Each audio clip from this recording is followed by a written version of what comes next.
The cold wind of the alien wasteland cut into her skin like knives. Each step felt like fire on her bare feet. The sharp stones tearing skin, already bruised from years of chains. Her breath came in fast, broken gasps, but she did not slow down. She could not slow down. Behind her, the sound of hounds rose in the dark, deep, guttural howls that made the ground itself tremble. They were closer than before, and they were hungry for her blood 13 years. She had counted every day, every sunrise, through the barred window of her cell. Every time the Baron's guards dragged her out for his amusement. Every time she prayed to a sky she could barely see that someone, anyone, would take her away from that place. But no one came, until tonight, when the chance appeared like a thin crack in the wall. One guard, one loyal heart had unlocked her chains and whispered, "Run, don't look back," before. Vanishing into the darkness, she had obeyed without question. Her legs ached. Her lungs burned, but the fear was stronger than pain. The Baron's estate was far behind now, hidden in the thick iron forests, yet his reach was long. She knew the hounds were only the first, the hunters would follow. She imagined their pale faces under the moonlight, cold eyes and hands that had never known mercy. She had felt those hands too many times to ever forget the sky above was black, torn by streaks of distant storms. The air tasted of metal and ash. The world around her was empty of life except for the whispers of the wind and the pounding of her heart. Then, faintly ahead, she saw something that made her stumble. A flicker, a faint light in the distance, too steady to be lightning, too warm to be alien fire. Hope rushed into her chest and she pushed forward. Every step felt heavier. The ground turned rougher, jagged rocks slicing deeper into her feet. But she forced herself on, whispering to herself that if she stopped, she would die. The hounds' voices rose again. Closer, sharper. She could almost hear the sound of their claws on stone, her mind filled with images of teeth and red eyes, of chains and the cold laughter of the Baron. She bit down hard to keep from screaming. Her hair, long and tangled, clung to her face, damp with sweat. She pulled it away only to see the light ahead grow brighter. Her heart leaped. Maybe it was a village. Maybe someone would hide her. Or maybe it was another trap. But even if it was, she had no choice. Behind her, there was only death. Ahead there was at least a chance. Her body was shaking now, the cold cutting through the thin rags she wore. She could still feel the weight of the collar that had once been locked around her neck, its phantom touch making her shiver. She pressed her hand to the scar it had left, a reminder of who she had been, property. Nothing more than an object for the Baron's pleasure and cruelty. The ground dipped suddenly, and she fell, her knees slamming into the dirt. Pain exploded through her body, but she pushed herself up, biting back the cry that wanted to escape. She dared a glance over her shoulder and saw them, dark shapes, moving in the shadows, low to the ground, their glowing eyes fixed on her. The hounds were here, too close. She stumbled forward, her breath coming faster. The light was so close now she could almost feel its warmth. The sudden howl shattered the silence. Sharp and cruel, it echoed across the barren land. She broke into a desperate run, her vision blurring, her legs trembling so badly she thought they might give out. The ground beneath her seemed to tilt, the cold air slicing her lungs with every gasp. But she refused to stop. Her life had been taken from her once. She would not give it willingly. She reached the edge of a small ridge and saw it at last. A campfire, flickering in the night. Next to it a figure stood, broad-shouldered, the glow of the flames casting his face into sharp relief. She had never seen a human before, only heard stories whispered by other slaves.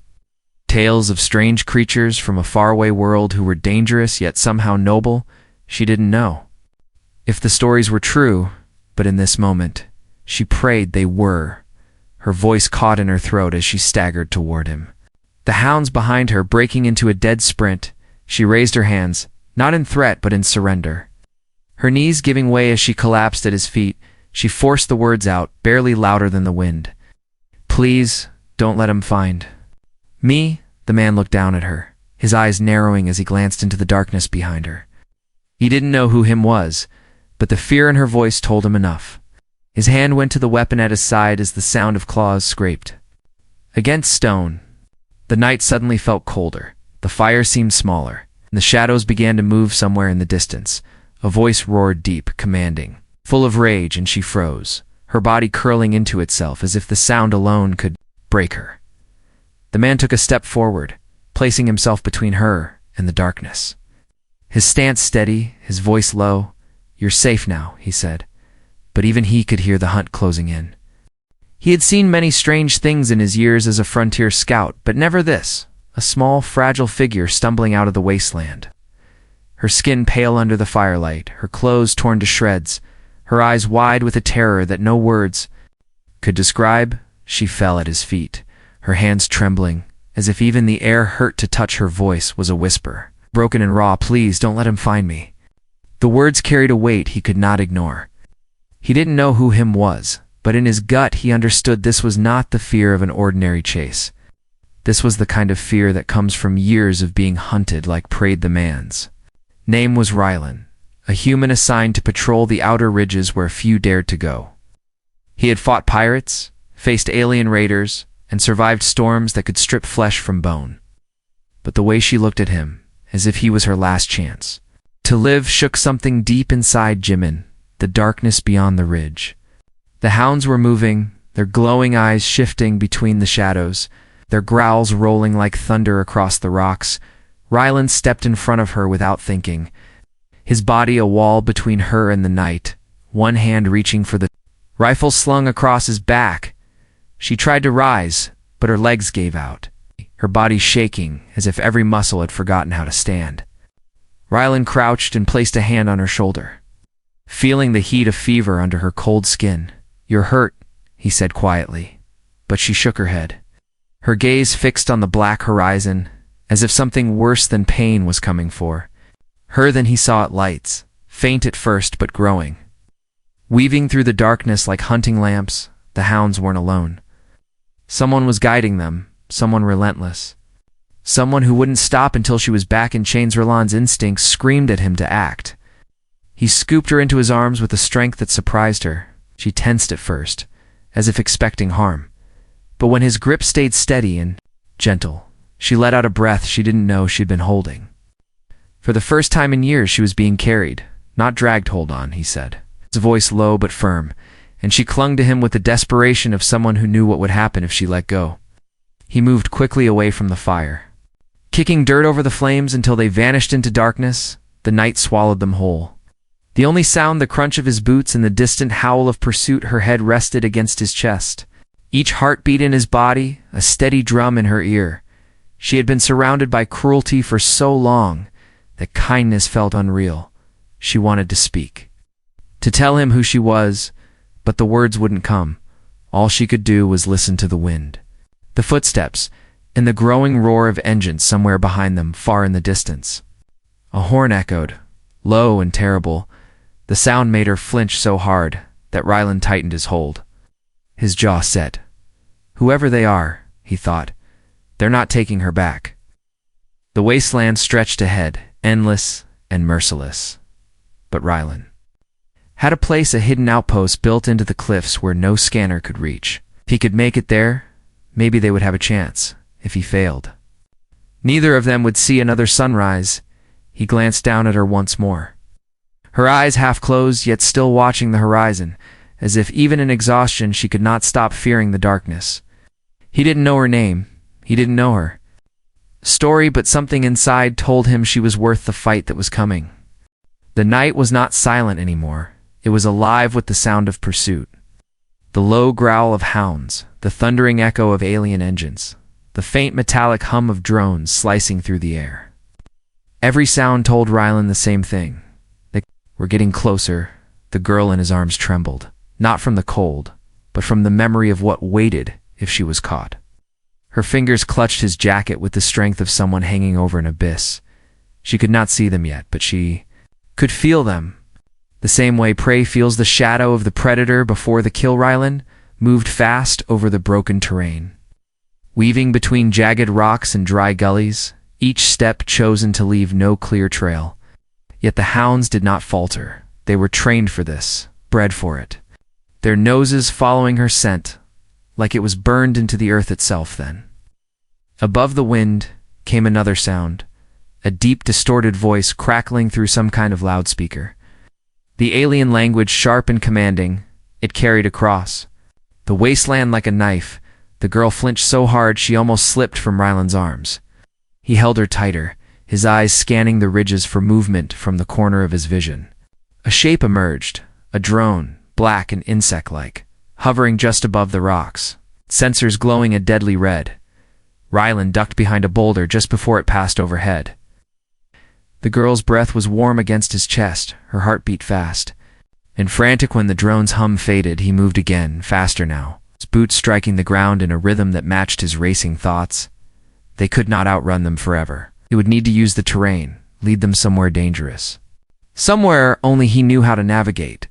Sharp howl split the night, closer than before, then another and another. The pack was spreading out, trying to circle them.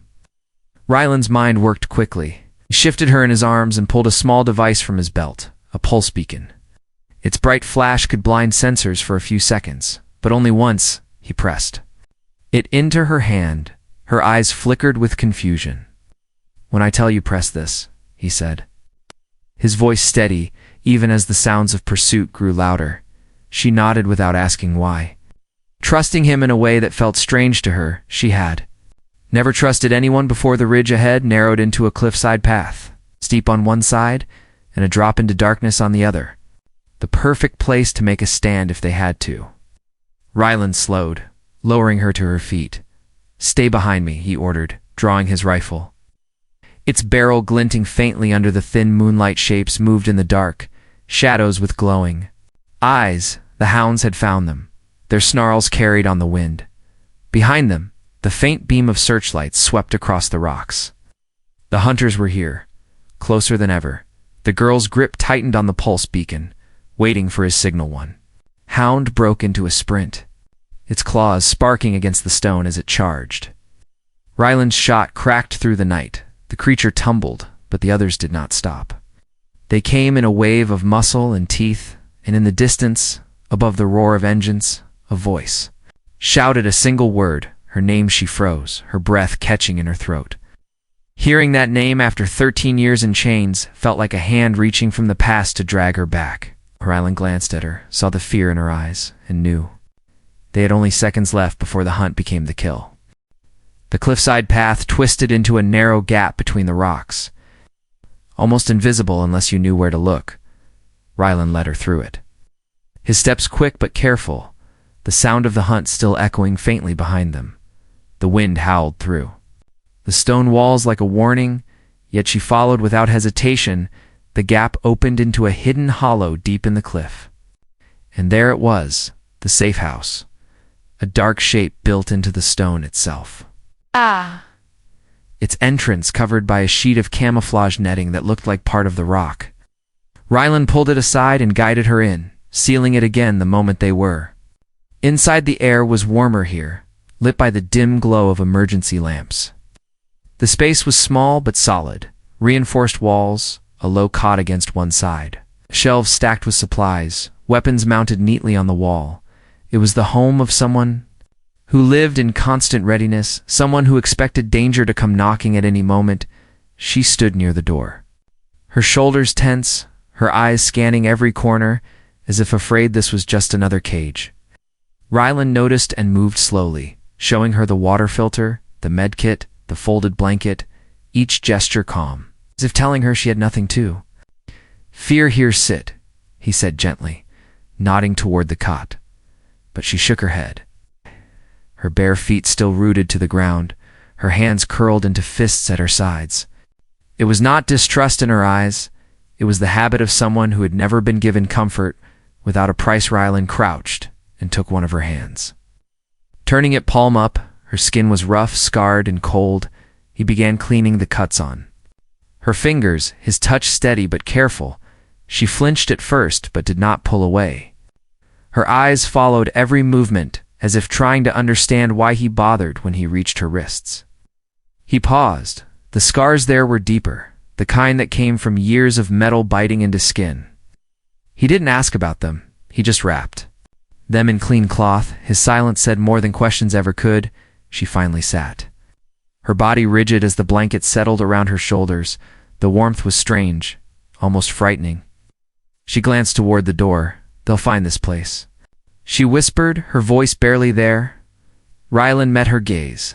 Not tonight, he said, the certainty in his tone making her wonder if he believed it for her sake or for his own. Outside, the wind shifted, carrying with it the faint growl of vengeance once more. Too far to be an immediate threat, yet close enough to remind them both that the hunt had not ended. The safe house was a shield, not a fortress. And shields could break. Ryland checked his weapons again, his movements precise, his mind already calculating escape routes. If the worst happened, she watched him, something in her chest tightening. For the first time in 13 years, someone was preparing to protect her. Not because they had to, but because they wanted. Touche pulled the blanket tighter, her eyes drifting to the reinforced door. Beyond it was the world she had just escaped, a world that would never stop trying to pull her back. Somewhere out there, the Baron was waiting, his hounds still hungry, his voice still calling her name in the dark. The safe house was quiet. Only the faint hum of the heater and the soft crackle of the emergency lamps filled the air. She sat on the edge of the cot, her fingers gripping the blanket as if it was the only thing keeping her from falling apart. Ryland sat across from her, his rifle resting within arm's reach. His eyes steady on her face, waiting for a long time. She said nothing, her gaze fixed on the floor. Her lips pressed together as if the words were locked behind her teeth. Then, slowly, she spoke, her voice barely above a whisper. I was 9 years old when they took me. Her eyes didn't lift, but her voice grew heavier. She spoke of the Baron's ship descending from the clouds like a shadow swallowing the sun, of how his guards had dragged her from her home, while her parents screamed. She spoke of chains that were too heavy for a child, of cold stone floors in a cell that smelled of rust and fear. Ryland didn't interrupt. He sat still, letting her speak at her own pace, every detail painting a darker picture. She told him of the endless years, each day beginning and ending under the Baron's control, of how she learned not to cry because it only made them laugh, of how the Baron's voice became the sound she feared most in the galaxy. Her hands tightened on the blanket, her knuckles pale. Sometimes, she said, her voice trembling, he would make me stand in the grand hall, dressed in silks I didn't want, while he told his guests I was his treasure, his property, his proof that no one could defy him. She swallowed hard, and sometimes I wasn't dressed at all. Ryland's jaw tightened, but he didn't speak. The weight in her words didn't need to be met with sympathy. It needed to be met with understanding. She looked at him then, her eyes sharp and wet at the same time. Do you know what it's like to count every day, waiting for someone to come, knowing no one will? She told him about the failed escape attempts, the punishments that left her in darkness for days, the way the Baron would make others hurt her just to remind them who held the power. And then, about the guard, the one man who dared to help her, who paid for it with his life, his blood, buying her a few precious minutes to run.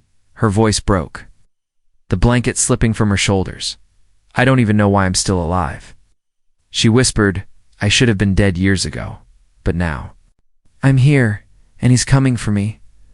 Ryland leaned forward, his voice low but certain. You're alive because you fought, because you didn't give up, and because you're not going back. She wanted to believe him, but the memory of the Baron's voice was a chain still wrapped around her mind. Even here in the warmth of the safe house, she felt the cold shadow of his presence. The sound of his boots on the floor, the way the air seemed to freeze whenever he entered the room. Her breath shook as she said, if he finds me, he won't just kill me. He'll make me wish he had. The words hung between them like a blade, sharp and heavy. Ryland's hand tightened on the rifle beside him, and in that moment, she realized he wasn't just planning to hide her, he was preparing for war. The safe house walls shook, faint at first like the heartbeat of the ground, then harder, until dust drifted from the ceiling. Ryland froze, his head tilting toward the sound. The girl's breath caught in her throat. She didn't need to ask what it was. She had felt this kind of tremor before. It meant the Baron's hunters were close. A low growl rose from outside. Not the wind, not the cliffs shifting, but the deep-throated rumble of hounds, their claws scraping against stone. As they closed in, Rylan moved quickly, killing the lights with a flick of a switch, plunging the room into shadow. The only glow now came from the crack under the door, where faint movement passed by. The girl's hands gripped the edge of the cot. Every muscle in her body tight, she remembered the way those hounds would drag runaways back, how their jaws would lock until the Baron himself ordered them to release. Her scars still remembered the bite of their teeth. Rylan's voice was a low whisper in the dark. "Stay behind the supply crates, no matter what happens." She shook her head. Fear, tightening her voice, "They'll kill you." He gave a small, grim smile she could barely see. "Not tonight." The sound of metal boots hit the ground outside, heavy and in sync. A squad, the thud of a battering tool striking the door. Followed once, twice, each hit sending a shock through the walls. Rylan moved to the side, his rifle ready, his breathing steady like a man who had been here before. Then came the hiss, a slicing beam cutting through the door lock. The air filled with the smell of burning metal. The girl's eyes widened as the lock fell to the floor with a dull clink. The door creaked, and in that moment, silence. The kind that makes the air heavy. The first shape entered, tall and armored, helmet glowing faint red. The hunter barely had time to register the shadow to his left before Rylan moved. The shot was quick, precise. The armored body collapsed without a sound. The girl flinched, not from fear of the gun, but from the sudden reality that the fight had truly begun. Two more hunters rushed in, their weapons raised. Plasma bolts lit the room in brief flashes, the air hot and sharp. Rylan ducked behind cover, turning fire with a controlled burst. One went down, the other kept advancing, until a sharp crash came from the far wall. One of the hounds had forced its way through a vent.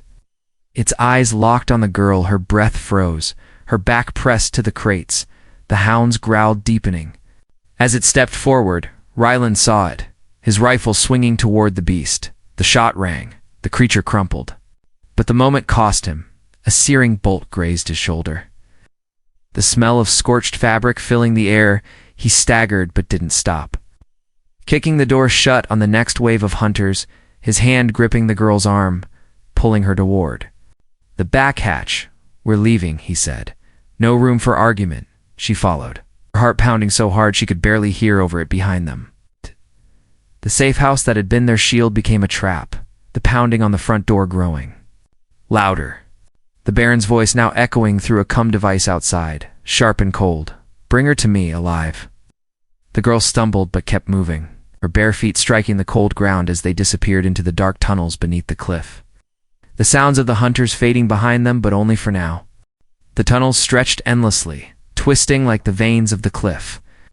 The air was damp and cold, each step echoing too loudly for comfort. Rylan led the way, his injured shoulder bleeding slowly through the torn fabric, but his grip on the rifle never loosened. The girl stayed close behind, her eyes darting into every shadow. Waiting for the Baron's hunters to appear again, they reached a narrow passage that opened into a jagged ledge high above the wasteland. The night sky spread wide before them, black and endless. A single ship waited at the base of the cliff. Rylan's only way off this planet, its engines already humming, ready to launch. The girl froze, eyes on the distant horizon. She could almost feel the Baron's presence out there.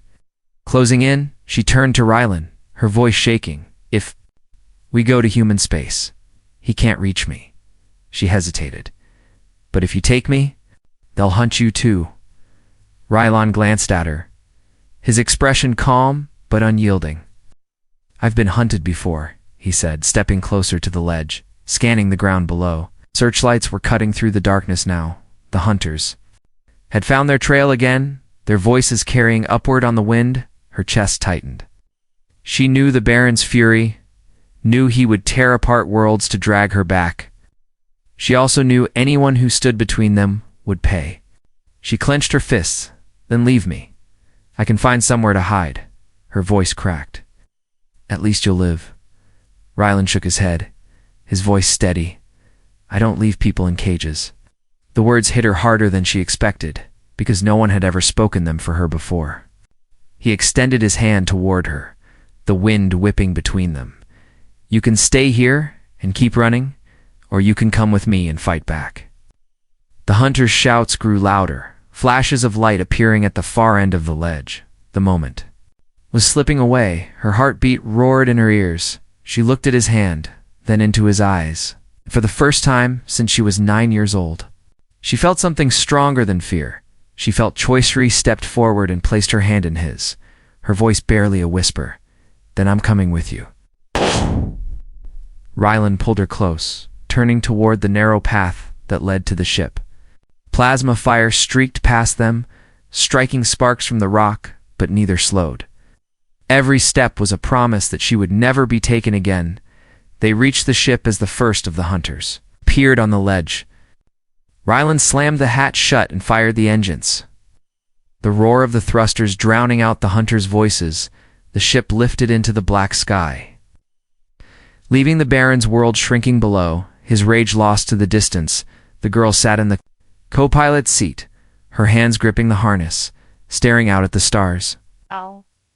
Each one a place he could never touch her. Ryland glanced at her, corner of his mouth lifting in the faintest of smiles. "Welcome to freedom," he said, and for the first time in 13 years she allowed herself to believe it.